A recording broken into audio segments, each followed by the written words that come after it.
you're good to go. All right. Okay. Here we go. Good evening, everybody. If you can hear me, can you wave your hands so I know I'm not talking to myself? Can you hear me? Nobody's waving their hands. Does that mean nobody can? Okay. All right. Good. Well, good evening, everyone. Welcome to the Impact series of Bezalel Network. You're very welcome. This is just going to be about an hour's program. Bezalel is a network that was set up by the Redeemed Christian Church of God, VictoryatReading. And essentially, it's set up to empower individuals, empower members. And it comes around the attributes of Bezalel in the famous book. And Bezalel was highly gifted. He showed great skill and originality, a master workman, and had a lot of apprentices. And more importantly, he was filled with the Spirit of God, with wisdom, with understanding. So it was a master skills man, a master craftsman. And so this network is about empowering and building master craftsmen and women. So today's skill is about raising capital. It is my pleasure and honor to introduce two esteemed individuals who would pretty much anchor the program for today. I will start with my boss. Her name is Tutu. Tutu Oloko is currently the CEO for Balperism Consulting. Clients include people like BAT and Barclays. She is a chartered management accountant, so that's an ACMA. She also has she's a graduate of the University of Newcastle. Her portfolio and experience includes companies like Barclays Capital,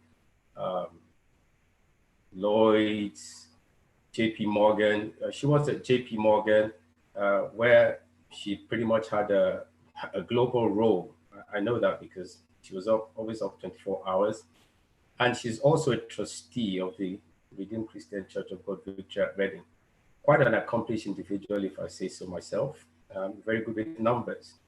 Our guest speaker is Mr. Eric Collins. Now, I don't think I have enough pages to reel out Eric's CV. He's an accomplished individual, no doubt, and as in the course of the discussions today, that will become very apparent. He's the CEO of Impact X. Impact X is a venture capital fund set up to focus on underrepresented businesses, of which Black people can be included. His CV includes companies like AOL, Time Warner, Nuance, Mobile Posse, Swift Key.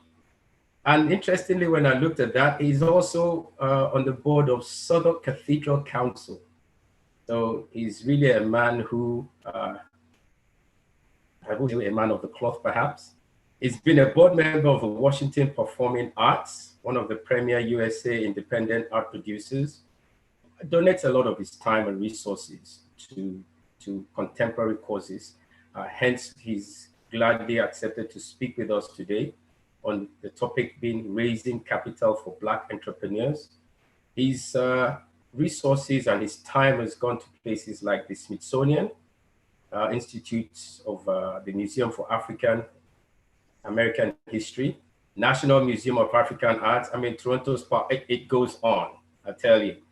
The man is truly accomplished and was appointed by President Obama to serve on the Small Business Administration's Council. I didn't know that until I did some research, Eric. So there you go.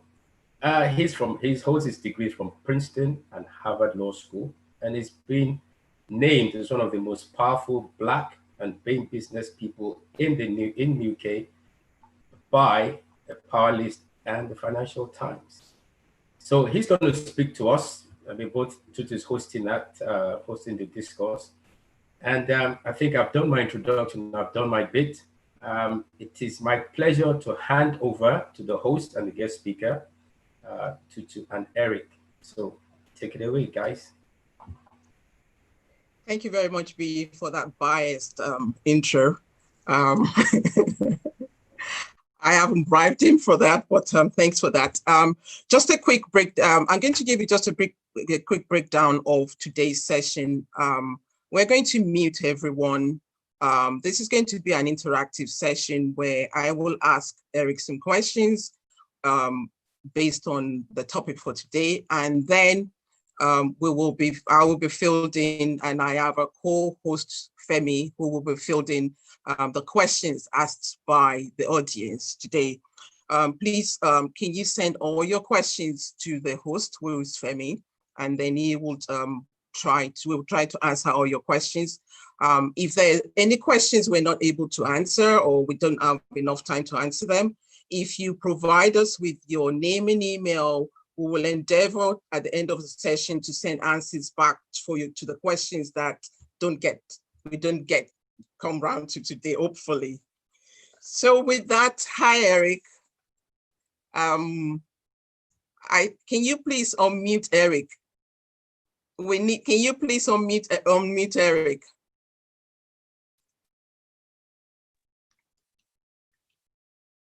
We need to unmute Eric, please.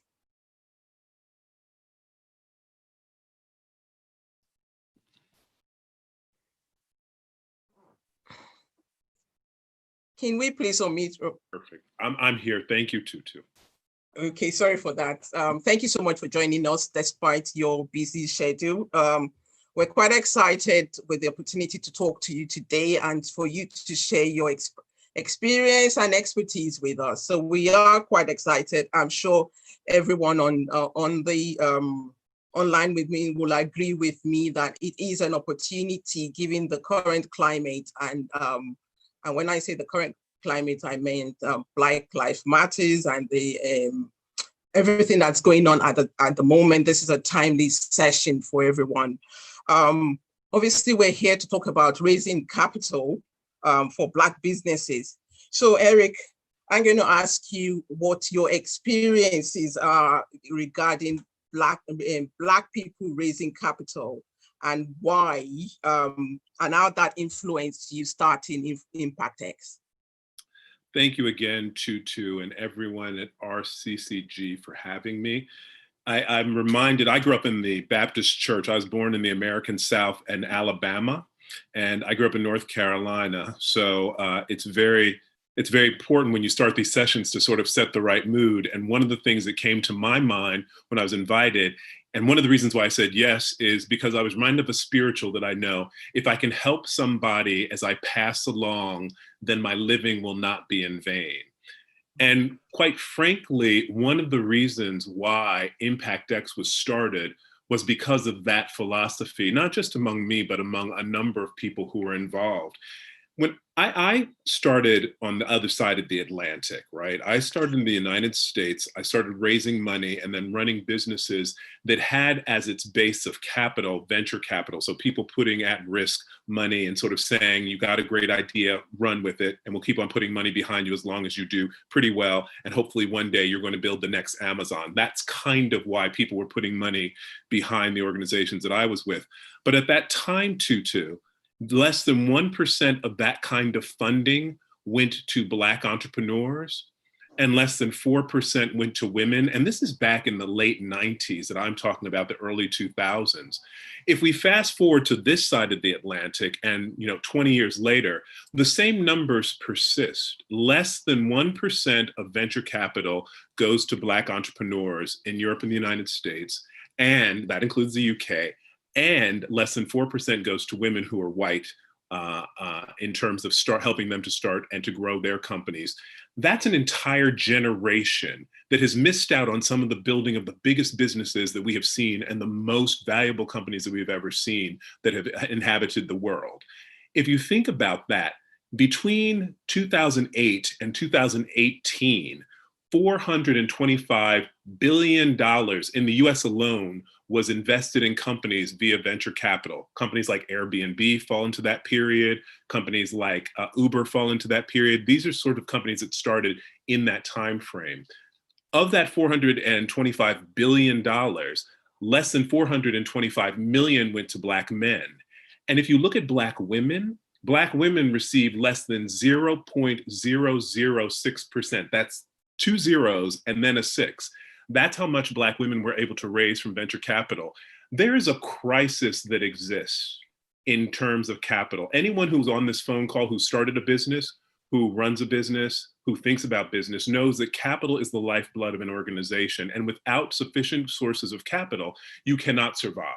Many of us are seeing the impacts of COVID, not only in our personal lives in terms of the death and the sickness of people around us and our family, our friends, maybe even ourselves. We're seeing that same sort of thing happening with Black businesses. Black businesses are having a heck of a time out there surviving in this period of COVID, even with things like the bounce back scheme, even with things like the Future Fund, even with things like CBOL, even with things like the job retention scheme. We're still having a very hard time. Impact X is intended to try and address the inequities that occur in terms of funding for Black entrepreneurs. Okay, I'll just like to say that less than 1% of VC funds goes to Black and even less to white Black women. Why is that? Why is that? So Tutu, if I asked you today, if you brought me an idea and you said, Eric, I want to get this idea funded, I've got the next Google and I want to get that funded. And you said, I want to go meet a venture capital firm. How would you actually do that? How would you get an introduction to a venture capital firm? And quite frankly, this is the pernicious element. This is the really malignant portion of this system, that the people who get funded are people who are introduced with a warm introduction from someone else. So maybe I could give you an introduction, but if I don't give you an introduction and you then try and go to see, I'm going to name some of the big venture capital companies here in the UK. There's Atomico, there's Balderton, there is Index, there's Accel. If you went to any of those, you're going to get a relatively cold shoulder, not because you're Black, but because they just don't know who you are and you haven't had the right introduction. That network effect, and think about where most of the people who are in those organizations are coming from. Many of them come from Oxbridge. Most of them are white. Most of them live in the Southeast.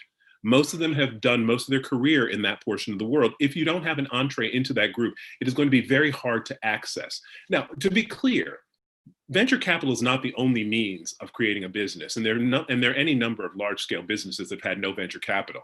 But what we're looking at in terms of, if you want to be Mark Zuckerberg, if you want to be Bill Gates, if you want to be Pat McGrath, if you want to be Bob Johnson, if you want to be Richelieu Dennis, all of them had venture capital that invested in their organizations to help them grow quickly to become large-scale organizations. And to get that venture capital, generally you need introductions and good network. And if you don't have it, it's almost impossible then for you to actually get access so you get a fair hearing for your sensational idea. Your great idea is not good enough. Your great idea plus the right network is something that will actually help you to get the capital that you need. It's like going to the bank. If you go to a bank with a great idea that you haven't banked at the bank before, you're not going to get a loan. But if indeed you know someone, if you have worked with that bank before, there's probably a better hearing that you will get and more of an opportunity to get your idea across. So if you obviously don't know anybody, how then do you get onto the table? How do you say that last part again, Tutu? I'm sorry. If you don't know anyone, if you have no one to introduce you, you haven't got the right connection or the network, how do you get to the table? Well, there's the problem. That's systemic racism. You don't. You just don't get to the table. You can win some things that you're seeing. There's some fascinating experiences that I'm seeing from some very creative young entrepreneurs, brothers and sisters throughout the UK, from Bristol to Edinburgh, down to Southampton, over to Wales, and then all the way across to Essex. What I'm finding is that people are getting onto the radar screens of organizations by doing some things that are a little different. Instead of just putting together a presentation, asking for an introduction, getting that introduction, and then moving down that traditional route, they might do things like go to a thing called an accelerator or an incubator, which are organizations that are specifically designed to work with relatively early stage organizations, particularly ones that are technology based, to help them to refine their value proposition, put together their presentation, put together their forecasts and all the financials that need to go along with a good presentation, get that ready to go to their network. So you get into that organization and borrow their network in order to then get yourself propelled a little bit forward. I see some organizations doing that. That's one option. I see other organizations going to pitch competitions. So preparing themselves and polishing themselves to actually present their idea in a very succinct fashion, say 3 to 5 minutes, be able to do that in an interesting and entertaining way and show sort of the value. It's sort of like Dragon's Den, going on Dragon's Den and then sort of making that the opportunity, but this is a virtual Dragon's Den, not the television show. And then using that as an opportunity to propel yourself, because there are hundreds of pitch competitions that go along, and that can propel you into somebody else's network. That's what some people use. But let me just say, winning a pitch competition is like winning the lottery. It is not necessarily no one, someone always wins the lottery. It's never been me. Someone else is always winning the lottery. So to go into a pitch competition and think that is then going to open doors for you, it is a way for some organizations to open doors, but it is not a consistent method that is a straight through sort of an industrial approach to making sure that we're processing a number of Black, brown, and women entrepreneurs through a networking process and an evaluation process to get to an end result of being funded adequately so they can start the next Netflix. Okay, I mean, from what you just said, then it sounds like quite a daunting task for a Black business to get funding. What then is open to the Black man to do, or the Black businesses? What can we do about this? So that is not limited. It's such a good question, Tutu. That's not limited to Black. So everyone faces the same issue. Most people would tell you that if you are an entrepreneur, you get 99% rejection. So for every 100 appeals that you make, one comes back as a positive, or maybe even just a neutral, but most come back as a pretty definitive negative. So that what any entrepreneur has to do is then to try and do what I say is create their own luck.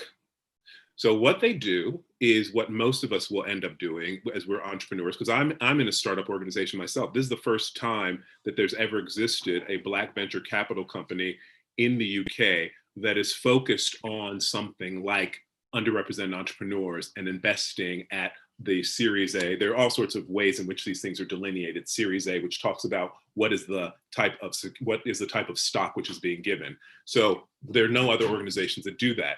So I'm starting a startup organization. The things that I do to make myself a bit more appealing is I try and bootstrap. So I first of all use my own resources. I try and make sure that because I don't have to ask anyone else's permission if I'm using my own resources. Second, from that, I then try and talk to people who know me, who have worked with me, for whom I've worked, to see if they would like to put some resources behind me. So I try and use a community of, I talk to my church members, people who I know in situations like this who are part of a group who are listening, and we know that they're interested in entrepreneurship, so they're on this call, so I talk to them. I try and find a group of people who know, besides myself, people who know me well, friends and family, and a little bit of a bigger circle, and then I go to a bigger circle. So I keep on doing things in small, manageable groups. So before I decide that I'm going to go talk to someone I have no idea who they are, I make sure that I've exhausted all my resources from a smaller group who have faith in me, who understand me and are willing to take a risk with me. And then from there, I can move to another stage. Because each time I take in money is being taken in order to achieve a new milestone, in order to get to a next step. So that's exactly what people should be focusing on. I'm taking in money. If I'm taking in 5,000 pounds, I'm taking in 5,000 pounds in order to do the following. Once I've done the following, I've proven that. I'm going to take in 10,000 pounds to do the following. Once I've proven that, I'll do the rest. Many people think, well, I really need $1 million so that I can take time off from my job. I can actually do this full time.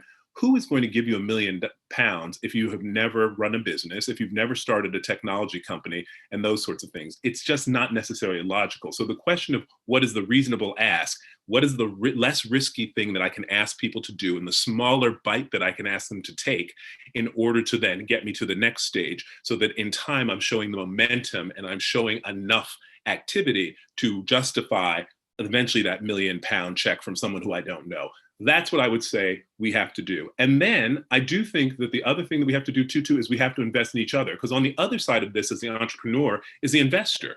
And we need to, as Black people, and I think everybody on this call is Black, we need to be saying, where are we putting our money? Who do we think is going to give us the best return on capital? And I would ask people on this call to look into your heart and look into your wallet. Have you ever invested in anything else? You've invested in property, many of you will have.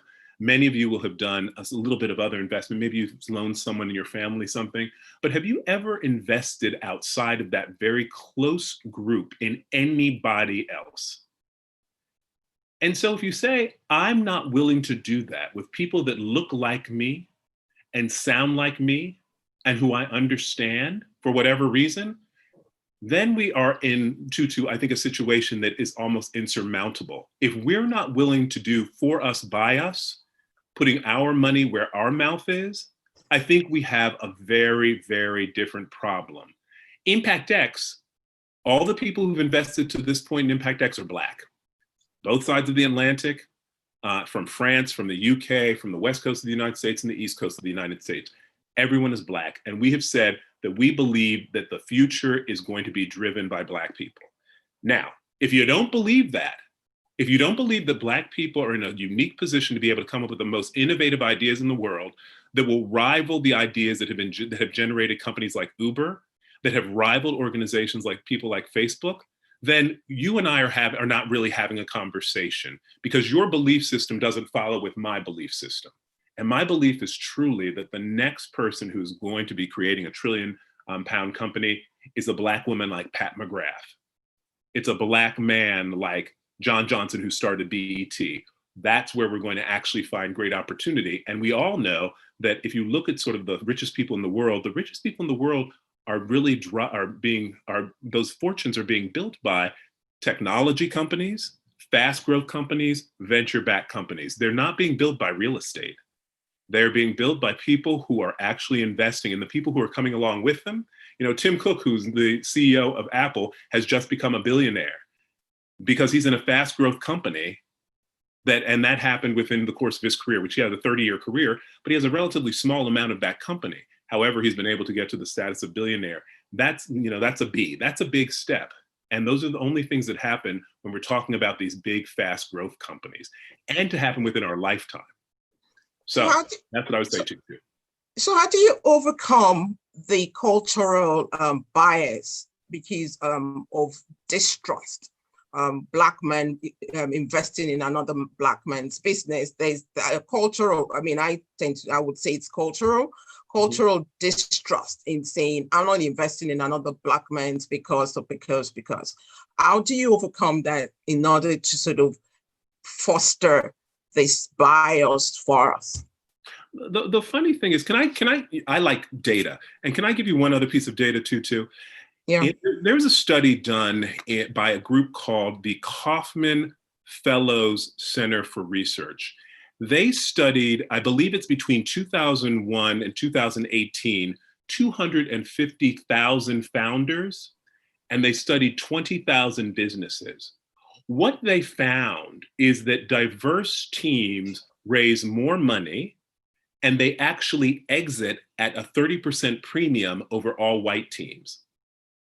Now, I think people, and there's a mythology in there, and again, I'm going to ask people very directly. You don't have to say a word to me about this, but I want you to think to yourself, if you were sitting and you're looking at three people, one is a white man who went to Cambridge, one is a Black man who, worked in an organization and went to Oxford. One is a Black woman who worked in an organization and has an education of some sort, but didn't go to Oxford or Cambridge. Where are you going to put your money? And if you instinctively think that you should look at the white guy because he's going to give you a better return, that's actually false. In terms of studies show that that's not exactly what happens. People have this very deep-seated, they're dealing with mythology, not fact. McKinsey has done many studies of this. McKinsey, which is run by a Black woman here in the UK, Vivian Hunt, has done many studies about returns that are available for both corporations as well as fast growth companies that are started by diverse teams. Those that have racially diverse, gender diverse, they perform much better over time and in the short term. So quite frankly, you get a better return. So this belief that we have, which I think is also systemic racism, it's the other side of systemic racism, which is sort of, we don't trust each other. Well, that's, another form of systemic racism. We're talking about, pull down a statue, talk about Black Lives Matter. But in our opinion, if we want to put our money behind someone, you put money behind the white guy. You put money behind the white woman if you have no other choice because there's no other white guy. And then after that, you'll think about the Black people. If that's your thinking, that's a challenge. So I would say that people have to change themselves. We are trying to prove then through Impact X, we'll again provide more empirical data, although it's been proven time and time again that you can actually get very significant venture-like returns from investing money with a Black fund manager in underrepresented businesses. That's what we are proving. And so if that's what it takes for people to say 10 years from now, maybe we should have gone along with Impact X. We should have put some money behind them because they obviously knew something. Well, then we'll have to do that. But that's okay. There are lots of people who are saying, we know we've had enough evidence. We've spent enough time. We've waited long enough. We're going to do this now. I mean, reading about Impact X, I could see that from the data available, you've sort of researched over 700 companies, but you've only invested in 17 so far. Correct. Is that conversion rate the standard within the industry, or why is that the case? That is the conversion rate within the industry. And ours might be a little bit high because those 17 companies in which we've made an investment, we did that all within a single year. Many companies that are doing investments will do 5 companies a year. So they'll look at 700 companies and only 5 will have investments. We had looked at 700 companies, 21 we committed to and 17 we've been able to close. The other ones are in documentation and then further diligence. So that's pretty standard. And the reason being is that you are making bets on a number of things. So I'm looking at companies that 5 years from now, 10 years from now, we hope are going to go public. And a lot of things have to go right. No one has got to get tired of it working together. The idea doesn't have to become obsolete. People don't get injured. You know, a number of things could happen that could cause your great idea to not, or you could have COVID. All sorts of things might happen that make it impossible for you to get to those lofty heights of the business that you'd like. So you're making a long-term bet on something relatively early. And so you start analyzing and you're trying to the best of your ability, distinguish between relatively good ideas, because there are a lot of good ideas out there, which ones not only have a good idea, but have implementation and execution traction that's proven. And then that's what we invest in, those organizations that are actually showing the proof. It might be because you start another business and we're successful at that.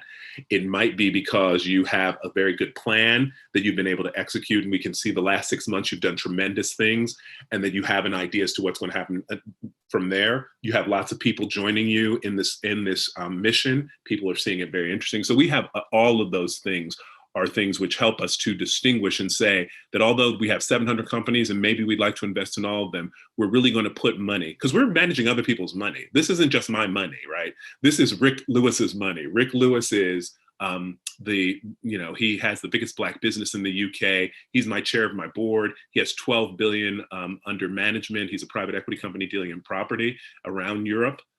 Ursula Burns is my vice chair. She is the only Black woman to have ever run a Fortune 500 company. She ran Xerox as chair and CEO until 2016. We have Lenny Henry. Sir Lenny Henry is one of my investors. We have all these Vivian Hunt's one of my investors. We have all of those sorts of people. They expect their money to return. So they expect us to make some very hard decisions that are going to actually get them 3 to 20x on the amount of money that they invested within a period of years, within a period of 2 to 5 years. So that's a lot of pressure to choose the right companies that can actually deliver those sorts of results. So I understand you have, you've raised about 100 million so far. What type of businesses? Because on the line today will be budding entrepreneurs, will be businesses that require funding. What type of businesses do you invest in? And how do you improve your chances? I know you've mentioned some just now in terms of how you select companies to invest in. How do you improve your chances of securing funding? So how does the entrepreneur? That's a good question. So we invest in 3 categories. We invest in digital and technology, but everyone else does that too, correct? Everyone wants to come up with the next EA, which is a big gaming platform, or the next Twitch, which is an e-gaming platform. Then we invest in health, education, lifestyle. So that would be everything from beauty products companies straight through to the next Fitbit. And then we also invest in media and entertainment. And that's everything from That's everything from marketing technology to help people to understand what people are doing online, straight through to direct-to-series television. When we are doing that, we're looking for organizations that have 3 criteria. One is that they have, if you all haven't heard this, this is an interesting term, which is very much what venture capitalists talk about. We're looking for product market fit. We're looking for, you have a product that already exists. If you come to me and say, I have an idea, Eric, I want to get your feedback on the idea, I might stay in the meeting, but let me tell you what's happening in my mind. My mind, I'm saying, this person doesn't know venture capital at all. I'm not talking, and that's actually a mark against you. It's like, this person doesn't know that when they come to me, they need to have a product. I'm not sort of the first time that they talk to me, first impressions are very important. And the first time they talk to me, they want to talk about an idea that they possibly have that they'd like to put together, and they'd like me to invest in it. That's a bad sign of that person's ability to then navigate going forward. Then the second thing that they have to have, so product market fit, they have to have a product, and then they have to have a market fit. They have to have shown that someone is willing to actually take their product, their solution, their service, i.e. they have a customer. They might have an enterprise customer. So I heard all sorts of fantastic names, Tutu, as your husband was describing you, in terms of, Barclays and all those big names. We love that, so that you have customers like that if you're a big enterprise to enterprise business. But if you're a smaller business and you're doing something like you're doing direct consumer, we want to see that you have 100,000 users, or we want to see that you have 20,000 users, but we want to see that you actually have product market fit. You have a product and the market is telling you they like it. And then we want to see that you actually have a business model. And that business model is something that actually is going to be making money. So I want to see that you know how you're going to make money, and that in some way that has been tested. I'm not going to put my money into you to take all the risk out of this, so that you can say, I'll quit my job, I'll work on this full time, and then I'll see if it works. I need to see that you have tried to make it work, and that what we're putting money in is to scale your business, that you already have a business that works, and we're going to help you to scale your business. And then when we are helping you to scale your business, we need you to understand that that means that you're not a lifestyle company. If you want a lifestyle company, that's sensational, i.e. you don't want to work on Fridays, that's great. If you take money from me, you're suddenly in the venture capital world. And that means, there is no such thing as real holiday, that we spend our time on the business, because I've given you money to grow this business, and you're going to have to grow. In the United States, you know that Jeff Bezos is not on vacation, right? He's not in Cornwall sitting by the beach. He is sitting there trying to make that business, he's sitting in front of Congress, he's trying to make that business as big as he can make it. And that's kind of what we're looking for. So when you take money from us, you have to understand that you are then getting into the business of growing a business that also has to exit. So when I hear people say to me, well, I want to build a business that I can keep in the family, that's not the business model for venture capital. Venture capital is that you're building a business, and one aspect of it that you have to exit. Now, you can exit by going public, but very few companies go public, because that's, again, like winning the lottery. So if you're going to tell me that you're going to grow fast enough, which means that you have to be able to add millions and millions of people, or you have to have thousands of customers, if you want to grow to that sort of scale, that's not a lifestyle firm. It's likely one that can go public, and then you can pass that on to your family. But if you're saying that I want to sort of start a few restaurants, and I want to make sure that we are doing this, or I want to start a chain of beauty parlors or salons, those are different. Or I want to start a company which is doing tax advice for people. Those are not venture-like companies, because they don't have the scale which is necessary in order to give me ultimately what the return is. And that's, if I put in £1 million, I need £3 million back, and I need that £3 million back in 2 to 5 years. I don't need it in 20 years. I need it in 2 to 5 years. And that means an exit, probably in a trade sale, because most companies never go public. So does that mean that VCs, venture capital, is outside the remit of a lot of Black businesses? I don't think that's a very interesting question. I actually don't believe that it is, Tutu. I think that it is exactly where a lot of Black businesses, more Black businesses than that are actually participating, should participate. I don't think it's right for all businesses. many businesses, when I talk to a lot of people who have these fantastic ideas, my child was born with terrible eczema. I had to figure out a way to work with his or her skin or his or her hair. And so I created a series of organic products that actually work. And I think that those are going to be good for everybody. And I would like to be able to distribute those. And I think that it's a company that can make £1 million a year turnover. Those are companies that probably don't need venture capital. What they need is, trade finance. What they need is a loan. That's the kind of thing. What they need is a little bit of operating capital. They don't need venture capital because it's a whole different matter. Again, you get us when you get venture capital. And when you get us, we have big aspirations for you also. So it's not as though we have small aspirations for you. We want you to be extremely successful. We don't want you to be just mildly successful. And that's why we have the kind of people that we have around the table who are used to growing businesses and getting them to a certain scale and then selling them.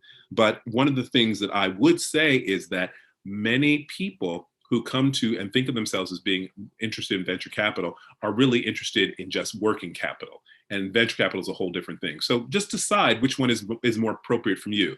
But capital is necessary for everybody. It's just whether or not it's going to be venture capital or some other type of capital.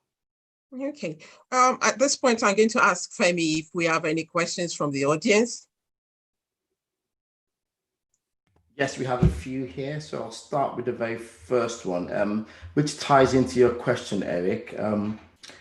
Is it that our ideas are not big enough? So is it that because when we start, we don't ever envisage we will get venture capitalists, so we think small and we don't think big enough? The funny thing for me, Femi, is I believe that ideas start off as huge. Quite frankly, I think that the people that I see in the UK and the people that I see in Europe are some of the most creative entrepreneurs I've ever seen. And I've been in this business for a long time. And the interesting thing is they have such a finger on the pulse of two different things. They're really bicultural. So many people come from, Cameroon and France. So many people come from Uganda and the UK. And what we find is that those people are always thinking about solutions that are not just for wherever they're living, but also another country. And it's not necessarily their home country because maybe their grandparents came from there, maybe their parents came, or maybe even they were born there, but they're living someplace else, generally in Europe. And we find that those individuals have this bicultural idea that they can have a solution because they have deep understanding of both sorts of markets and how to be successful in both sorts of markets. Particularly, you'll see this in fintech. You'll see this in PiggyVest. You'll see it in all sorts of organizations that are started in Nigeria, that are started in Ghana, they're started in South Africa, they're started everywhere. So that is something that I've never seen before. And I think what often happens is that people have those big ideas, but they also end up having to scale them down in order to be able to get funding. And what I said at the very beginning is I believe what people should be focused on. They should be focused on getting to that end picture requires a number of steps. And what we should be doing is taking time to fund each one of those steps. Each one of those milestones should be funded. And then you achieve that milestone and move on to the next thing. Again, not many people are going to hand over £10 million to you for an idea that's written on a napkin. Those are sort of the pieces of legend. What most people are going to say is, so this is a great idea. What I want you to do is I want you to come up with a proof of concept. I want you to find a technologist to build out this solution, and I want to see it work. And I'm going to give you 5 or 10 or 50,000 pounds to do that. Go make it happen. Often that for people feels as though it's sort of ratcheting down or turning down the volume on their good idea. And what I think that is just trying to break it into sort of bite-sized pieces to get to the end result.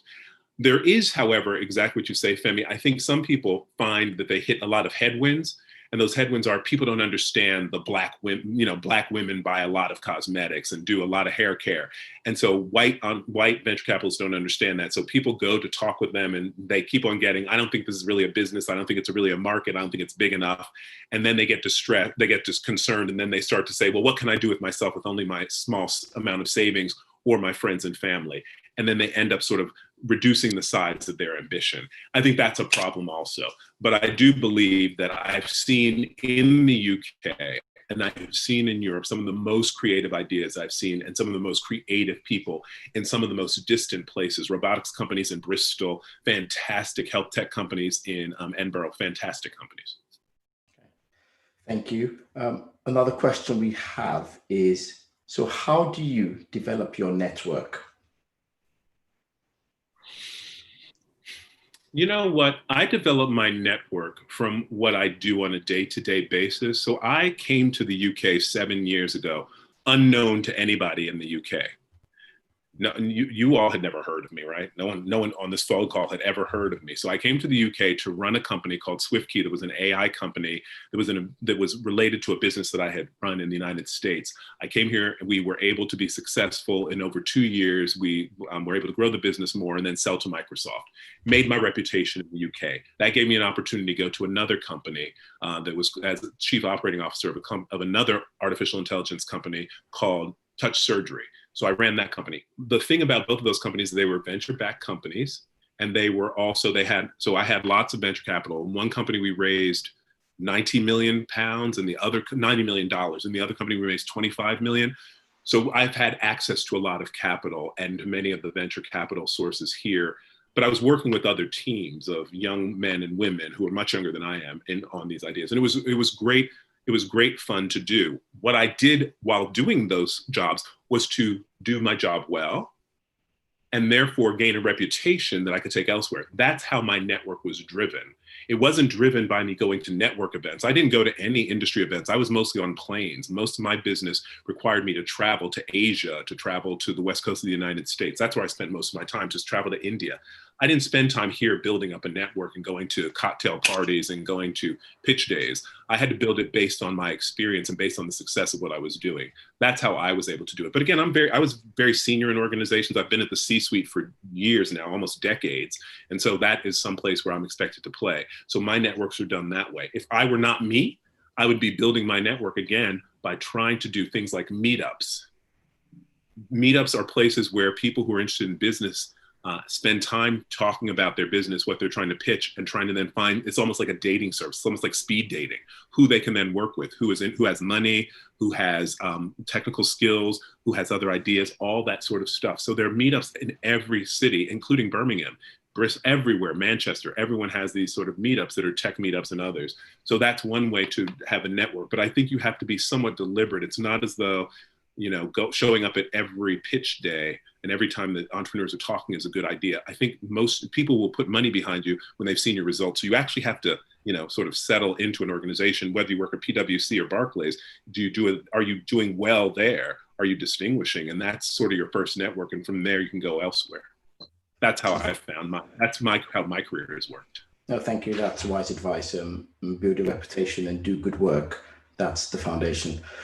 We do have another one. We have quite a few actually. Do you invest in businesses in the UK and Europe only, or would you look at investing in Africa as well?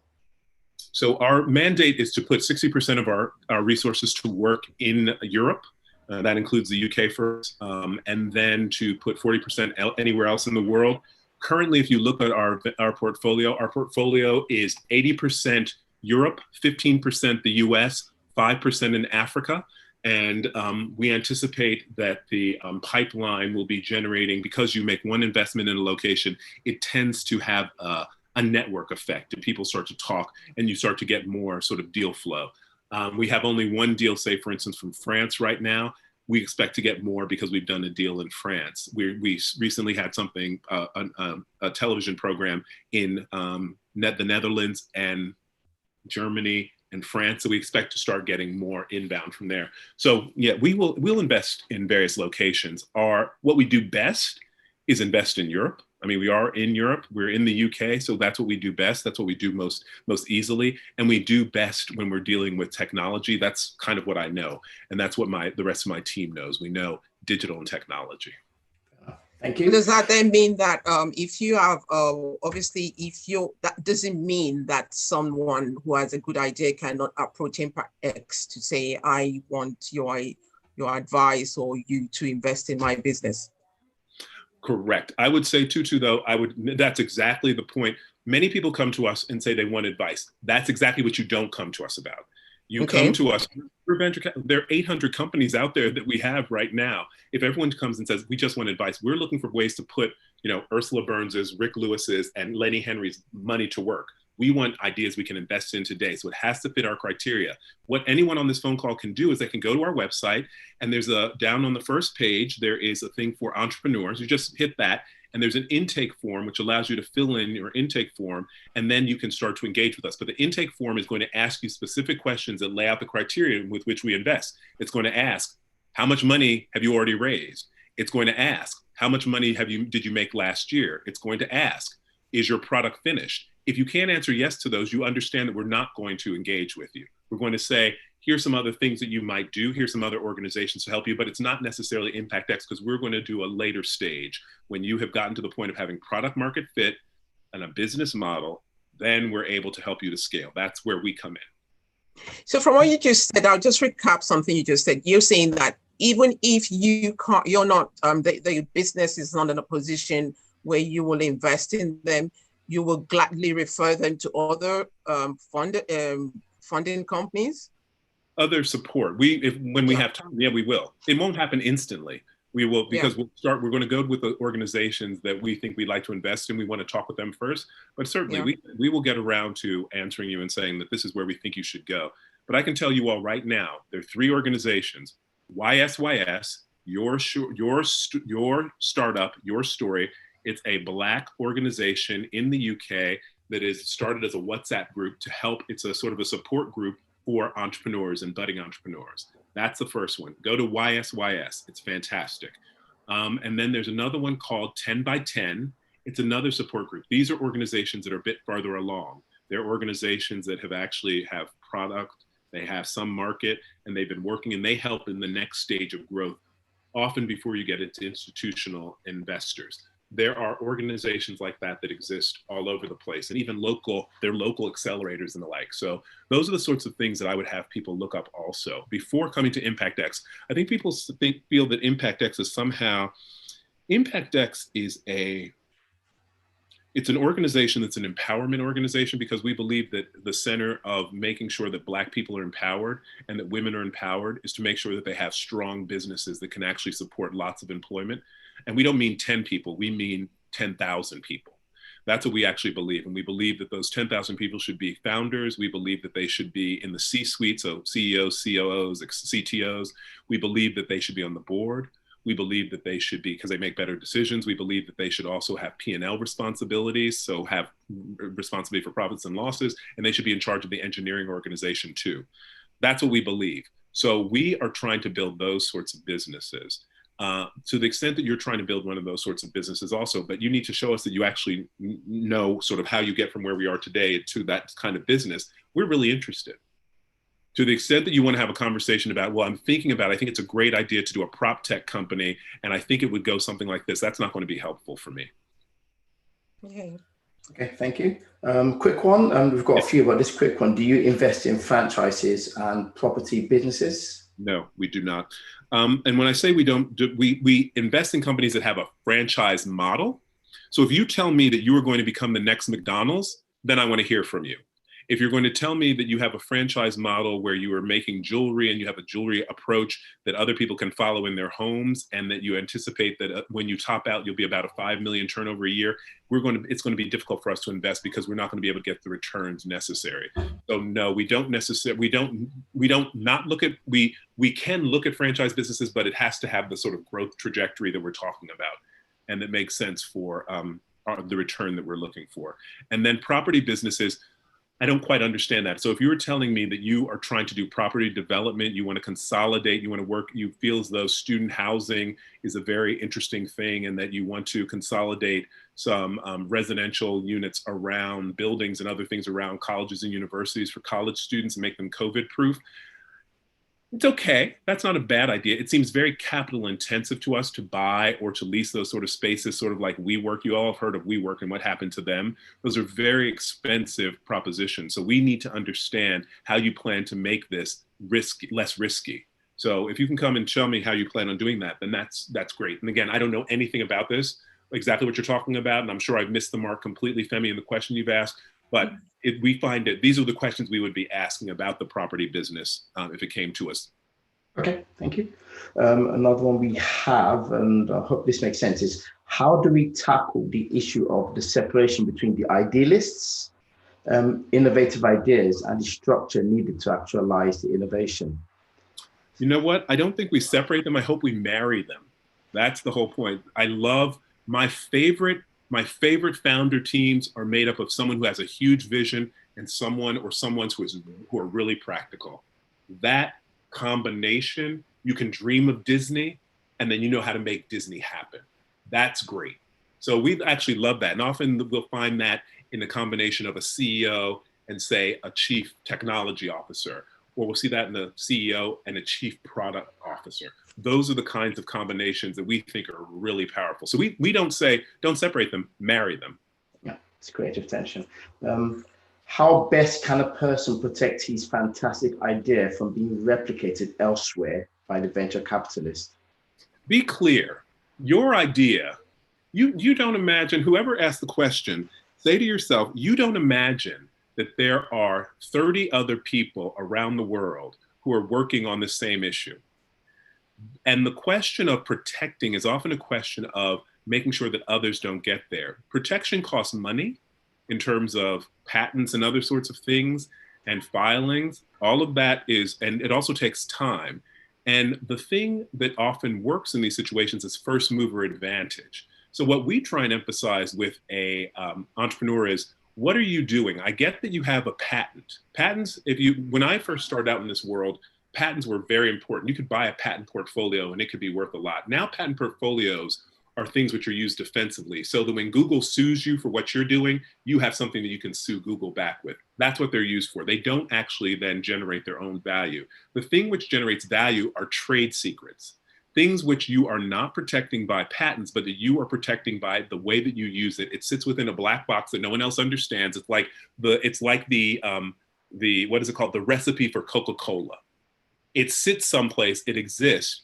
Other people aren't able to replicate it, but no one's talking about it and no one's filed it, because as soon as you file something, it's in public information and then people just, engineer around it. So what you do is you have trade secrets. So when I hear someone say, how do you protect? You're not really protecting it from the venture capitalists who want you to be successful. The venture capitalist has no interest in operating a company. We want other people to operate the company because we're using a portfolio approach. I've got 21 companies I got to deal with.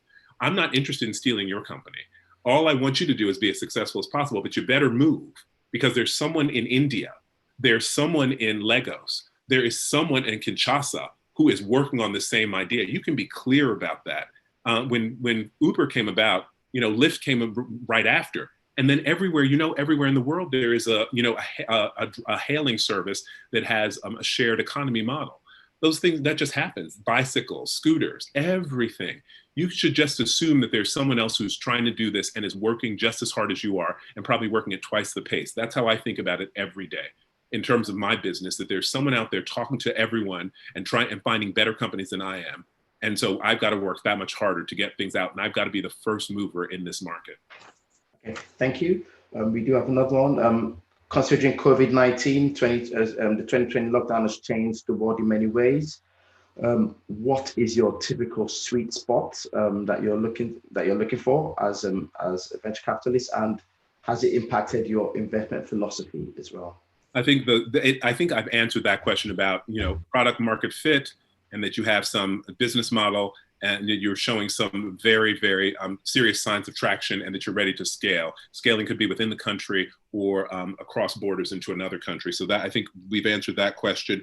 And then COVID has not changed that. The only thing that COVID has changed is sort of slowed down our decision-making, because some of the companies in our portfolio, at least about new companies, it slows down our decision-making about new companies, because some of the portfolio companies that we actually have need extra help. So we have to divert our resources to handle that, to deal with that.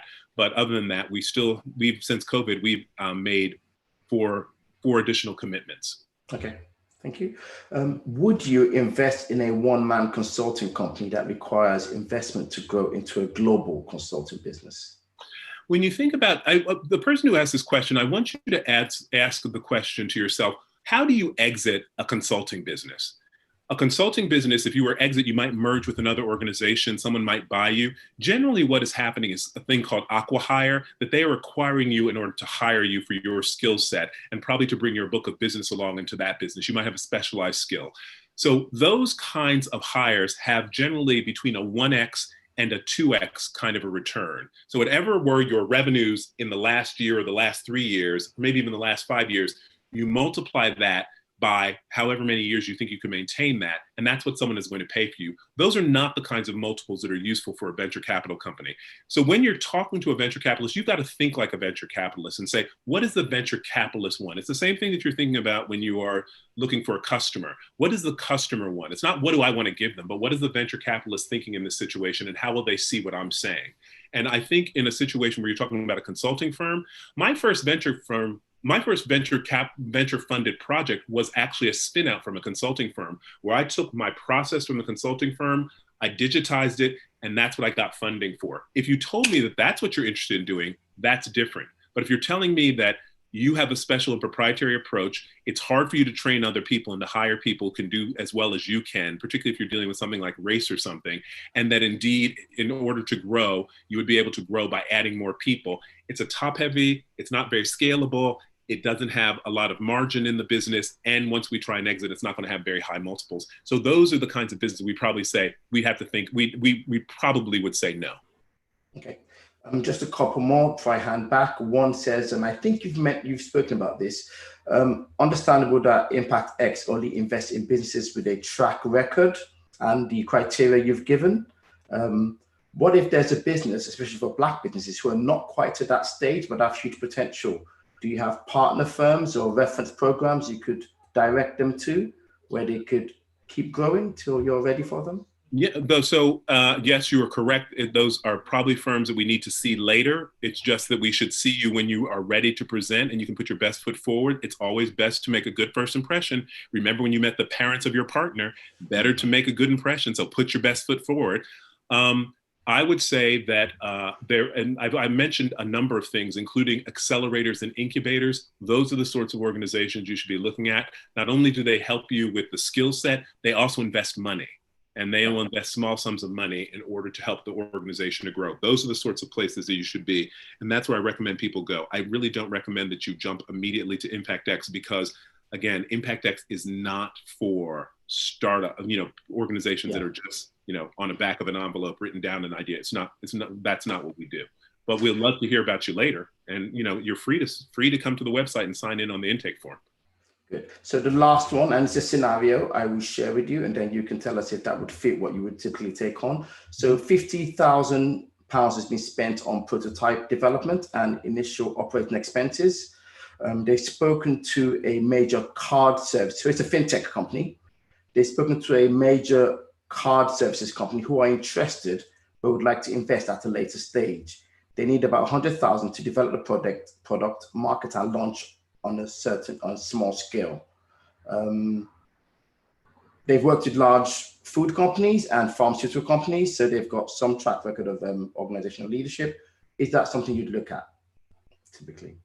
I don't quite understand. I don't understand the concept. I understand that it's a card business that actually works with other organizations, a fintech company. We've invested in 4 fintech companies at this particular stage, 2 insurtech and 2 straight up fintech. So we like fintech. This one I don't necessarily understand. When I hear you say that you have a prototype that needs to be built out, it sounds like the product is not there.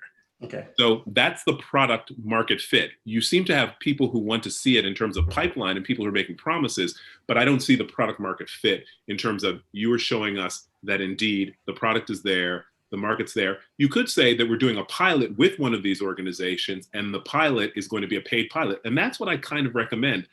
If you have a relationship and the relationship is one that exists and they'll talk to you and they say we have an interest, I begin to start talking not about shall we today invest, because that's a whole different sort of a conversation. What I can talk to the person who's in front of me is there a way to do an unpaid or a paid pilot that we can actually then use as a proof of concept? And then I can use that to write a white paper and you and I can go talk at conferences about sort of this great solution that helped your business in these ways. That's how I think about what I'd like to see a person then come to me with that story. I don't want to hear that. It's hard for me to hear and say that it's investable. If you say, well, I tried it out. I put in about 50,000 my own money. It hasn't sort of led to me getting sort of organizations giving me revenue. But if you give me 100,000, then I think I can get to that point. That's a little too much of a jump for me. And so I need to sort of see how, have you been able to fully exhaust what you're doing and sort of utilize your resources as efficiently as possible and effectively as possible. Okay, thank you. So finally, what's the minimum maximum investment you've made in the UK, your min and max? The minimum that we have made, we start off at 100,000 and we'll go up to 5 million. When I say that we'll go up to 5 million, we do this in milestones. So you hit some milestones and we keep on going. We keep on saying, well, I'm going to double down. If you are a gambler, and I know none of us are gamblers, right? But if you are a gambler and you keep on doubling down because you have a good hand. So that's kind of what we're looking at. We're looking at which horses are running best. And then we continue to say, let's invest in the horses that are really running, and that they're getting higher valuations. They're running faster. They're going to get us a better exit. So that's what we do. Thank you. And finally, somebody wants to invest in your company. They said, how much can someone invest in ImpactX? Someone can invest in ImpactX at the moment. So people used to be able to invest when we first started out at the £50,000 mark. At this point, we're up to, because now we're actually have a track record. We have assets in terms of companies in which we've invested who have real value. One of our companies we invested 8 months ago, and they're raising around at 5x what we put in. That's the kind of number that we want to see. And so that's great. And so we have that kind of asset that actually has real book value. So when other people come in, we're looking for a little bit more than that. But the interesting thing about it is we're looking for that to be invested over time. So, you know, we take various sums of money, but you would need to talk with me about it, and we'd have to have a little conversation to see how we could take that in. But I'm so flattered that someone from this conversation feels that what they'd like to do is to put some money behind the GP. That's what we like to hear. Now, that's an example of putting your money where your mouth is, right? A person has said, we think that you said something interesting enough about Black, and we know that you invest in Black, brown, and women. We'd like to do something with you. That's what we'd like to see. Thank you. That's very affirming. Thanks, Femi. Thank you very much. Thank you very much. Over to you. Thank you very much. Very conscious of time. It's 7 o'clock. Wow, time flies. Thank you for all the good nuggets and advice you've given us. What I'll ask Eric is, if you were to give us on this line or everyone today one single piece of advice in terms of, because most of us are budding entrepreneurs. If you're going to give us one single advice to close off, what will that be? You are surrounded by people who are doing interesting things, and you have the opportunity to invest in that upward opportunity. What I would be doing is I would be trying to do what an institutional investor does like us, diligence some of those and say, is there a way for me to participate? And not just put your money in, put your shoulder into that business and say, how can I actually help them to grow? Those are the best kind of investors, that people who will not only bring their cash, but their other resources, including their connections and their energy to make things happen. And try and do something that you sort of either are very interested in or know. I do believe that all of us have the opportunity to do that every day, and that you should take the opportunity, look around. There are all sorts of businesses that you could support that could actually then be part of a Black empowerment circle, a female empowerment circle, and that's what we need these days. Thank you very much. Thank you all for joining us today. We do hope to run more sessions later. And if you want us to keep you up to date about other sessions that we'll be having with more people, experts coming to advise us as the best way forward in order to impact our own lives, our businesses, please give us your name and emails, and we will keep you updated with all future events. Thank you so much, Eric, for joining us, and thank you, everyone. Have a good evening. Bye, everybody. Have a great weekend. Thank you, Eric. Just type your email addresses, please, so we can send you the recording as well when it's available, and we can also tell you about more events, please. We'd appreciate that. So type your emails, please. Thank you, everyone.